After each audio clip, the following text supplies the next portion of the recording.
What's up, fellas? Today I'm going to be talking about exactly what the title says, and this is definitely going to be more of like a serious video. Obviously this isn't a super fun topic or anything, and I'm sure most of the people that are clicking on this video are girls, so what's up, ladies? Yes, it's true, I did not get my first period until I was 22 years old.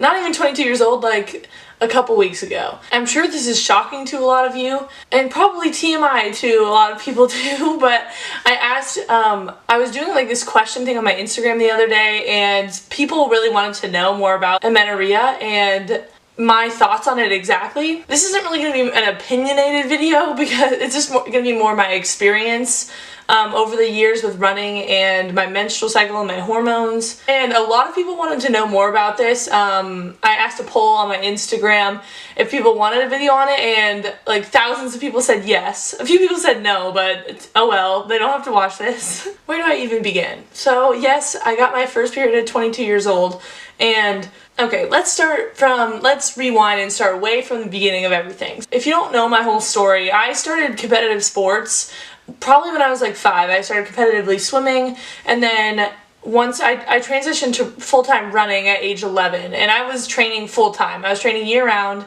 and at the competitive level. You know, I wasn't just going to practice, I was competing at high-level meets over the weekend and seriously training, not really just doing it for fun. So from age 11 to age 22, basically my life was dedicated to competitive sports and training full-time. I never had a time period where I took more than 3 weeks off throughout the years. Okay, also I just want to preface this whole thing. I am not a doctor. This is really just my experience over the years and my story, so every situation is very unique. You know, every body is very different. I'm just sharing, you know, my story and what I've gone through. Okay, so starting in high school, you know, that's when girls really start to go through puberty. I entered high school being 5'2" and like 100 pounds.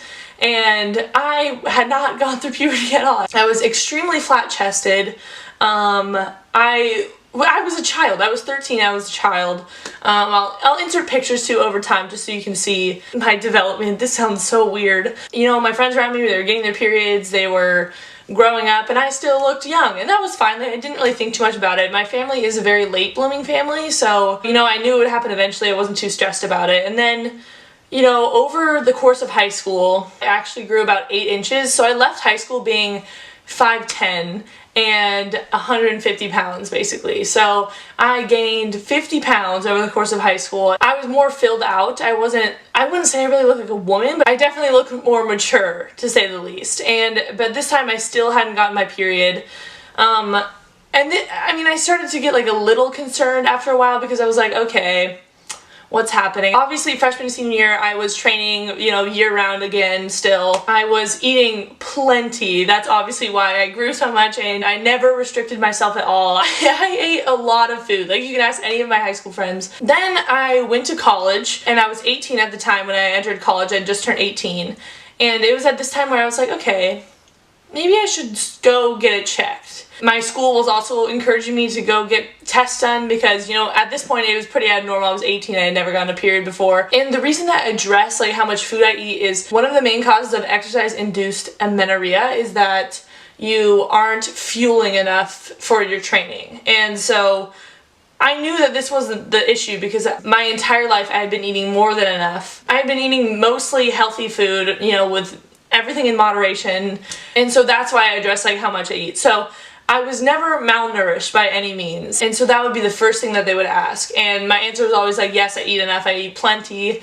And then I would have to go do blood tests. So I did blood tests, I did ultrasounds at my first round of testing when I was 18, and basically they came back with saying my ovaries were prepubescent.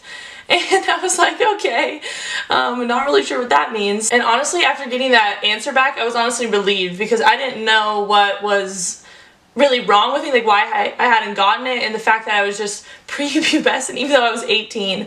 It was more reassuring than having like some sort of issues with like my ovaries themselves, or like, yeah, I guess. So that was a little more reassuring. I had all of my parts and everything. This is so too TMI. Oh my goodness. Okay. And then I went to Oregon, and I decided I was just going to wait it out for a while, you know, see if it happened. I grew another inch, put on a little more weight through my freshman year and my sophomore year. Oh, and another thing I need to address is that at Oregon, we got DEXA scans, and it showed you your body fat percentage and your bone density and all of these more complicated results. I don't really know, but basically what we focus on is body fat and bone density. And my bone density was very healthy. If you have amenorrhea, you're at risk for osteoporosis and low bone density. Also, there's like the female athlete triad. It's where you're not taking in enough calories for your energy output, and then in return you have low bone density and you're at risk for osteoporosis, and you also lose your menstrual cycle. From my experience and what I've seen, that is the main cause of people losing their period. But for me, I knew that that wasn't...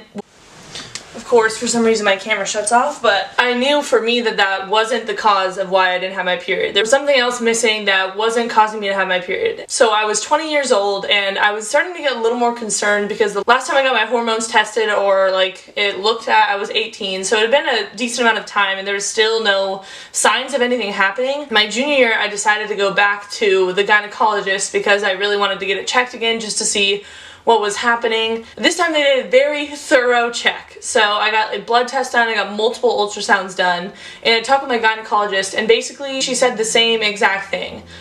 She said that my hormone levels were fine, pretty much. I think I did have like a low estrogen.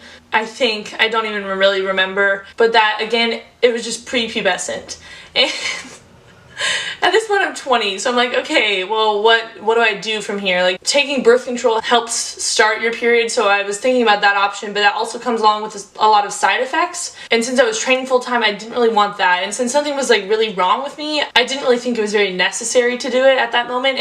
And my gynecologist didn't really think so either. She just said, okay, well, you have one more year of training left. Let's just wait it out and then see what happens, 6 months after you stop training. And I was like, okay, good deal. Let's do that. And my gynecologist honestly thought it was just from the years and years and years of serious training I've done. She honestly didn't really even know what the cause of it was. She just thought it was probably from the years and years of stress that I put on my body from exercising, that my body like hasn't had the chance to just start. She also brought up that I may need a little bit more body fat on my body, and I was like, okay. And then here comes after senior year. So I stopped running, and then I was still running for a little bit, when I was in Atlanta, like training for Peachtree, but I was also having like knee issues, so I wasn't training as heavily. But then basically when I got back from Atlanta, I wanted to put a focus on, my body and getting my first period at age 22. So I basically really took down the running a notch and all of the cardio I was doing. On the one hand, I wanted to do it just because I was feeling burnt out from training, and then on the other hand, I really wanted to focus on getting my period, not running 50 miles a week consistently for years. And I let myself relax with the healthy eating. Obviously, you guys know, especially when I was training, I was eating super duper healthy. That's what made me feel the best when I was running, and I was eating enough. I was eating loads and loads of healthy food. I loved it. I was thriving. And then once I stopped training, I kind of just let myself eat whatever my body was craving. Even if it wasn't healthy, I just began treating myself a lot more. And in terms of that, I've put on weight, and I obviously have talked a lot about this. Like, I've had some big changes from a year ago until now. My body looks a lot different. It's taken a while to get used to. Honestly, I'm not really used to it right now even. And I'm sure it's just weird watching my videos from a year ago because I do look so different, but I know that it's what my body needs at the moment. And finally, 2 weeks ago, for the first time, I got my period. I was honestly shocked. I did not see it coming. I have noticed that I've filled out a lot.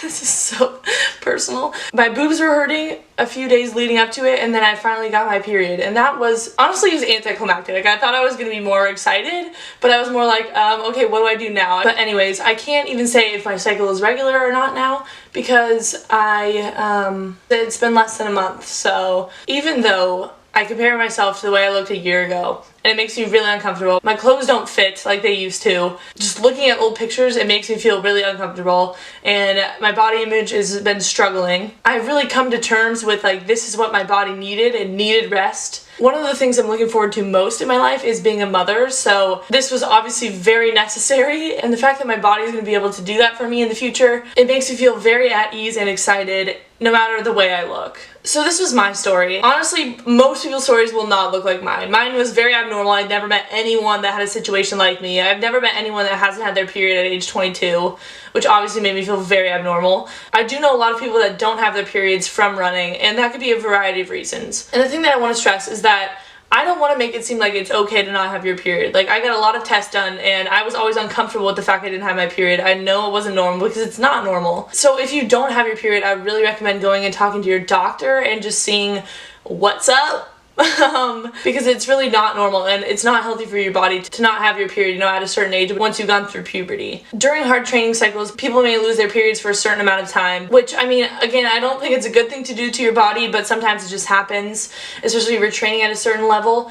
But if you don't have your period for extended periods of time, you go months and months without having it once you've already had it before, I really recommend you go and talk to your doctor. Again, I'm not a doctor, so I don't know your personal situation or anything, but I think one of the main reasons why people don't have their period is because of the female athlete triad, which is lack of calories, low bone density, and losing your period. So if you think this is you, please go talk to your doctor or a parent or someone, address the situation, because it can be really dangerous if you don't have it. I unfortunately have met a few people that have had osteoporosis because they didn't have their period and they weren't getting enough calories in their diet to replenish their body after training so much. So it is a really scary thing. I'm really glad that that wasn't my situation and that I was proactive about it just to make sure that that wasn't happening to me. Another thing, I have never had a stress fracture in my life. I've never had any bone problems. So that was another reason why I knew that it wasn't low bone density, because I never had even had any pain in my bones or anything. It's very personal, but I feel like it should be shared and openly talked about, because obviously it's a thing a lot of people go through, especially when they're training, at the level I was. There you guys have it. New merch is available, so click the link in my bio. Leave your comments below if you ever want to talk about anything. Shoot me an Instagram DM. Also, for a lot of good recipes to replenish your body after running or training, follow my food Instagram at @OneCrazeFoodie. There are a lot of ways to switch up your diet and include more healthy fats and everything that are really beneficial for females especially. So you can click the link in my bio at @OneCrazeFoodie for that. And fellas, thank you for watching this way too TMI of a video. Yeah, so I'll see you in the next one. Peace out, fellas.